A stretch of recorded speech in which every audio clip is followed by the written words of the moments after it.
Hariom, Omanand ma'am, Om Shanti ma'am, ओम ज्ञान ma'am, आप सभी दर्शकों का हमारे चैनल पर स्वागत है। आज हम लोग बीएड फर्स्ट सेमेस्टर के अंतर्गत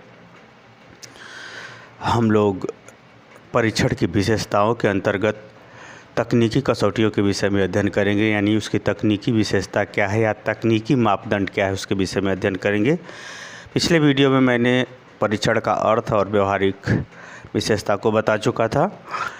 अब हम इसमें तकनीकी विशेषता या तकनीकी कसौटी के विषय में अध्ययन करेंगे। तकनीकी कसौटी परीक्षण के अंतर्गत क्या है, इसको मैं पहले समझेंगे हम लोग। परीक्षण कहें तो ये कहें कि अंश के माध्यम से उसकी पूर्णता की अभिव्यक्ति की जांच करना क्या कहलाता है, परीक्षण कहलाता है। जैसे मैंने उदाहरण समझाया था, आप भोजन को टेस्ट करना है तो मात्र उसका छोटा सा नमूना लेते हैं, यानी थोड़ा सा भोजन आप चख करके देखते हैं और बताते हैं कि भोजन पूरा कैसा बना है। उसी तरह से परीक्षण जो है, किसी भी एक चीज़ का नमूना या जिस चीज़ का परीक्षण लेना है उसके थोड़े से अंश के माध्यम से उसके पूरे व्यवहारिक या पूरे वास्तविक गुणों या उसके स्वरूप के बारे में बताना ही क्या कहलाता है, परीक्षण कहलाता है। पिछले वीडियो में विस्तृत चर्चा की जा चुकी है, उसे आप अवश्य देखें, तब इसे आप समझेंगे।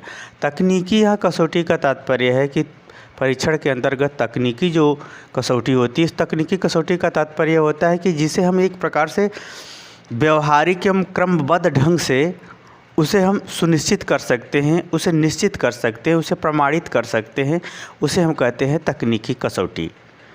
यानी एक प्रकार से समझिए तो तकनीकी जो है एक प्रकार की जो है विभिन्न गतिविधियों के माध्यम से उसे हम वैज्ञानिक रूप दे सकते हैं, उसी को कहते हैं तकनीकी। तो जो परीक्षण होते हैं उनका एक कुछ वैज्ञानिक स्वरूप होता है, उसको हम लोग देखेंगे।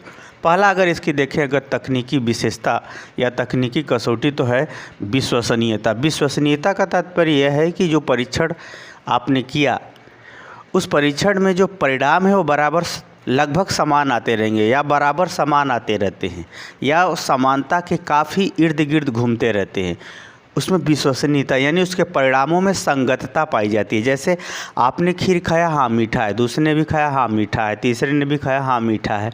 सब लोगों ने खीर खाया, सब लोगों ने कहा क्या कि खीर क्या है, मीठी बनी है, तो सब लोगों ने बताया। तो इस प्रकार से जो है उसका परिणाम समान आ रहा है, तो ये सब कह सकते हो आप, जोर देके कि नहीं खीर मीठी बनी है। तो उसी तरह से विश्वसनीयता का ये तात्पर्य होता है कि जिसके लिए हम परीक्षण बनाए हैं उसमें जो है परिणाम जो है या उसका प्रतिफल जो है समान आते रहते हैं या लगभग समान आते रहते हैं या समकक्ष आते रहते हैं,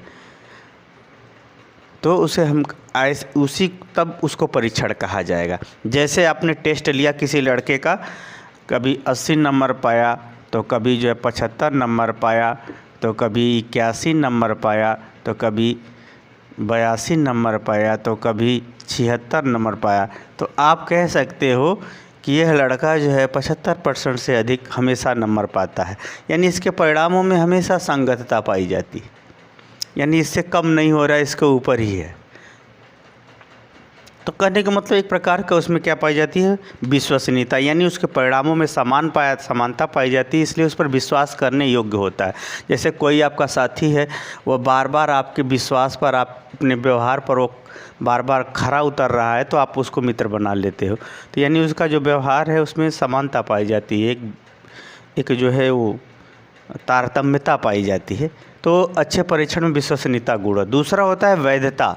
वैधता का मतलब ये होता है कि जिसके लिए वह बना है उसका वह मेजरमेंट भी कर रहा है। जैसे मैंने बुद्धि परीक्षण, जैसे बीने का बुद्धि परीक्षण है, तो वास्तव में वो बुद्धि का ही मापन करता है, दूसरे का मापन की कोई महत्व नहीं है। जिसके लिए वो बना है उसका अगर वो मापन करता है तो वैध है।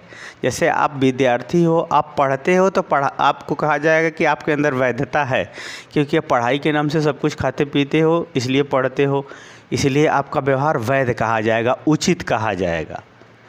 वैध का कहा जाएगा, उचित कहा जाएगा। तो यानी जिस चीज़ के लिए वो परीक्षण बना है उसी का हर परिस्थितियों में मापन करता हो तो उसे हम वैधता कहते हैं। तो परीक्षण की दूसरी तकनीकी विशेषता होती है, उसे वैधता कहते हैं। तीसरा है मानकीकरण,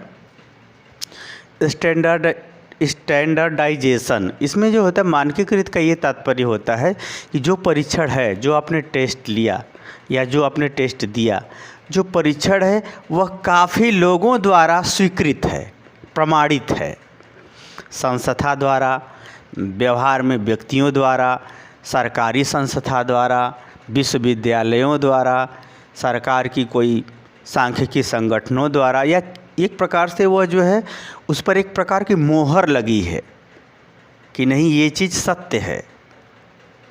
हालांकि जो है मानकीकृत का ये तात्पर्य होता है कि उसको काफ़ी लोगों ने स्वीकृति प्रदान कर दी है, वह उसका अपना क्रेज होता है, उसका अपना स्टैंडर्ड होता है।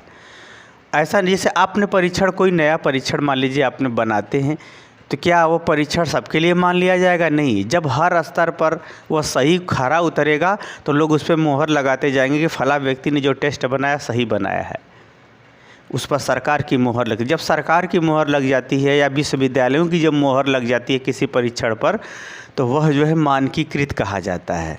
या विश्व स्तर की संस्था हो या कोई प्राइवेट संस्था हो, उसकी जब मोहर लग जाती है, यानी वो स्वीकृति प्रदान करते हुए अपनी प्रामाणिकता और सहमति विभिन्न प्रयोगों के माध्यम से दे देता है, तो वह परीक्षण क्या कहलाता है? मानकीकरण कहलाता है। तो जो परीक्षण होता है वह मानकीकरण, यानी काफ़ी लोगों द्वारा मान लिया जाता है कि यह चीज़ सही है। इसका जो मेथड्स है, जो परिणाम है, जो विभिन्न गतिविधियां हैं टेस्ट बनाने में, वो सही हैं, तो उसे हम परीक्षण क्या कहते हैं? मानकीकरण। यह भी इसमें गुण पाया जाता है। अगर हम इसकी चौथी विशेषता देखें तो वस्तुनिष्ठता। जो परीक्षण होता है वो अपने आप में कुछ न कुछ उद्देश्य लिए हुए होता है, वह उद्देश्य से बाहर नहीं जाता, वो अपने उद्देश्य को फील करता है, अपने उद्देश्य को पूरा करता है। वह अपनी एक डिग्निटी होती है, उसकी अपनी एक पहचान होती है, उसका अपना एक उद्देश्य होता है, उसकी अपनी एक अभिव्यक्ति होती है, उसी को कहते हैं वस्तुनिष्ठता। यानी इसमें वस्तुनिष्ठता का भी गुण पाया जाता है।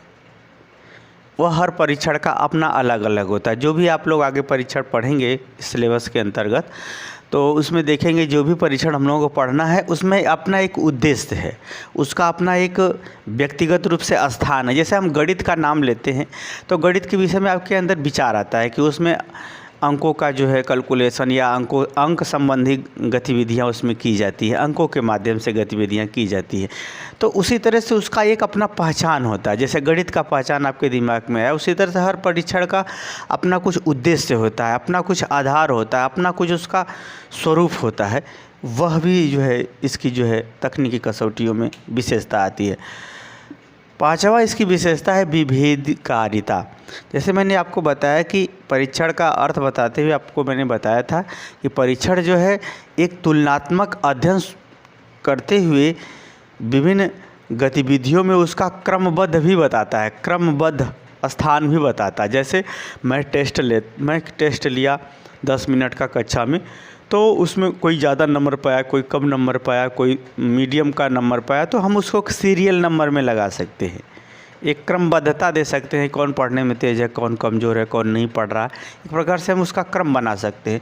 तो उसी तरह से विभेदकारिता का मतलब ये होता है जो परीक्षण होता है वह दूसरे से भिन्न होता है, दूसरे परीक्षणों से भिन्न होता है, और वह परीक्षण जो है परिणामों में भी एक क्रमबद्धता को बताता है कि कौन किस स्तर पर है। जैसे बुद्धि का परीक्षण अगर बीनी का लिया जाए तो हर बालक का अपना अलग अलग रिजल्ट आएगा, तो हर बालक को हम परीक्षण के माध्यम से अलग कर सकते हैं, उसका मानसिक स्तर अलग अलग ढंग से बता सकते हैं। उसी को कहते हैं विभेदकारिता।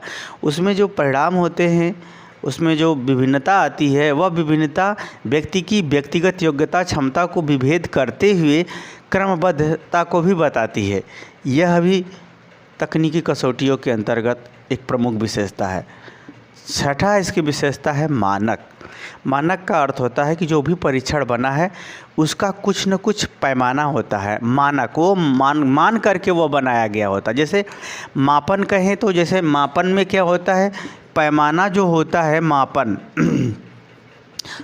में जो पैमाना होता है वह सर्वमान्य पैमाना का हम लोग यूज करते हैं। जैसे एमकेएस पद्धति, मीटर, किलोग्राम, जो भी है, सेकेंड, जो कुछ भी है उसका हम एक निश्चित आधार लेते हैं जो विश्व स्तर पर सब जगह स्वीकृत है। मापन में एक निश्चित पैमाने के आधार पर वह जो है कार्य करता है।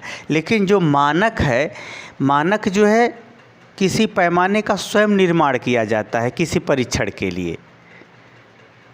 जैसे अगर हम कहें कि IQ लेवल अगर 120 से अधिक है तो वह बालक प्रतिभाशाली है।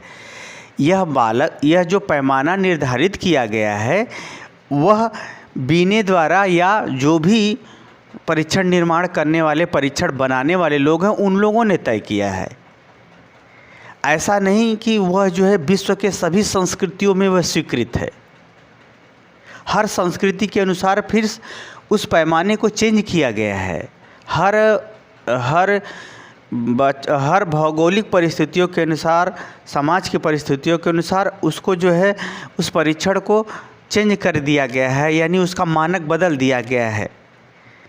जहाँ पर अत्यंत बिल्कुल नहीं लोग पढ़े लिखे हैं, क्या वहाँ दिमाग नहीं है? है दिमाग, लेकिन है क्या कि वहाँ पर वो परीक्षण असफल होता है, तो उसके लिए उसके अनुसार परीक्षण को बनाना पड़ता है।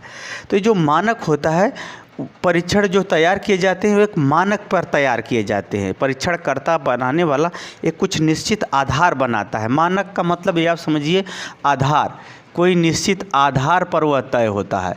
और चाहे उसका परिणाम निकालना हो, चाहे उसकी रचना करनी हो, और चाहे उसमें प्रश्नों का सलेक्शन करना हो, प्रश्नों का निर्माण करना हो, और चाहे उसे जो है ये किसी आधार पर तुलना करनी हो। तुलना भी निश्चित आधार पर करना होता है, परीक्षण भी बनाना होता है तो निश्चित आधार पर बनाते हैं। तो उसमें एक मानक, एक पैमाना जो व्यक्ति द्वारा या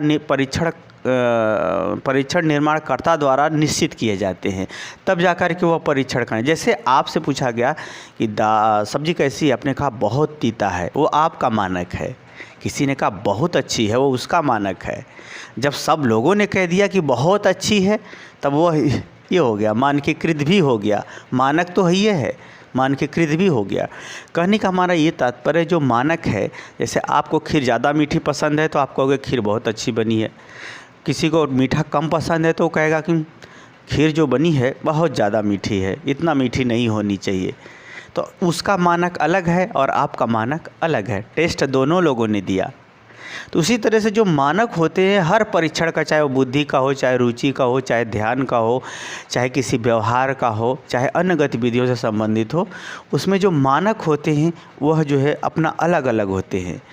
और उसका मेजरमेंट का जो मानक होता है, जो परीक्षण निर्माण करता है, वह भी अलग अलग बनाता है। वह भी अपने आधार से उसको तय करता है कि इसको इस आधार पर मैं ये बात कह रहा हूँ। जैसे गीता सुनीता से ज़्यादा सुंदर है, तो मैं बुद्धि को लेकर के बोला, किसी ने उनकी चेहरे की सुंदरता को लेकर के बोला, तो किसी ने उनके व्यवहार को लेकर के बोला। तो सब लोगों ने अपने अपने मानक से अनुसार उत्तर दिया। लेकिन जब जो परीक्षण करता है, जो परीक्षण बनाने वाला, जो टेस्ट बनाना है, जो टेस्ट का निर्माण करने वाला है, वह मानक को सुनिश्चित करके बताता है कि वास्तव में वो ज़्यादा सुंदर है जिसकी बुद्धि सुंदर है, जिसका व्यवहार सुंदर है। तो जो बनाने वाला है, जो टेस्ट बनाने वाला है, वह जो है वो निश्चित मानक तय करके ही बनाता है। यह जो है महत्वपूर्ण विशेषताएं मैंने 6 बताया, जो तकनीकी कसौटी पर हैं, जो वैज्ञानिक रूप से सिद्ध की जा सकती हैं, जिसका आधार वैज्ञानिक होता है या जिसकी गतिविधियों में वैज्ञानिक प्रक्रियाओं का प्रयोग किया जाता है। मुझे उम्मीद है कि आप तकनीकी कसौटी से संबंधित परीक्षण की विशेषताएं आप समझ गए होंगे। समझ गए तो इसे अच्छी तरह से रट लीजिएगा, क्योंकि यहाँ से यूपी टेट सी टेट में ज़्यादा पूछता है। मेरा व्याख्यान कैसे लगा कमेंट बॉक्स में ज़रूर बताइए। साथ ही मेरे चैनल को लाइक शेयर सब्सक्राइब भी करें। हरिओम।